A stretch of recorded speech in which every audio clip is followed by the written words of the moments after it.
እግዚአብሔር ዛሬ ይህንን እንድነግርህ ይፈልጋል። አድራሻ አሁን ተቀይሯል። ከአሁን በኋላ በፍርሃትና በጥርጣሬ ሰፈር አትኖርም። ወደ ኋላ መመልከትን አቁም። ምክንያቱም ቀጣዩ ጉዞ ፍጹም የተለየ ቁልፍ ይጠይቃል። ሰሞኑን በትዕግሥት መጠበቅ ሰልችቶሃል? ወይም እምነትህ እስከ መጨረሻው ጫፍ ድረስ የተፈተነ መስሎሃል?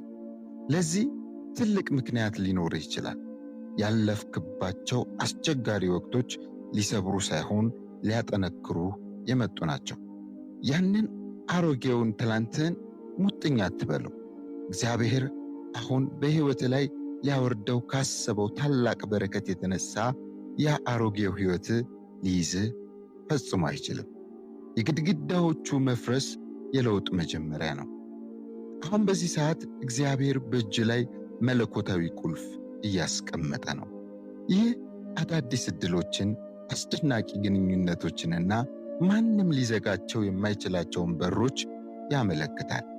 አንተ አሁን በይፋ የመኖሪያ አድራሻ ቀይረሃል። አዲሱ ስፍራ የበረከትና የሞገስ ስፍራ ይባላል።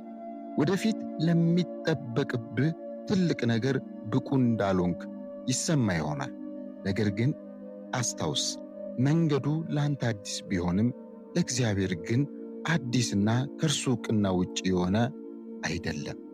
ታዲያ ምን ላድርግ ልትል ትችላለህ። በድፍረት መራመድ ጀምር። የጥንቱን የቁጭት ያለፈ ሳጥን ማገላበጥህን አቁም። ለአዲስ ከፍታ እንደተመረጥክ በሙሉ ልብህ ተቀበል። ጉዞውን ለእርሱ አደራ ስጥ። ቁልፉን ያዝና በሩን ጥሰህ ግባ። ይህ መለኮታዊ ሽግግር የምትቀበል ከሆነ አሁኑኑ በኮሜንት ላይ አሜን ብለህ እምነትን አውጅ። ተባረክ።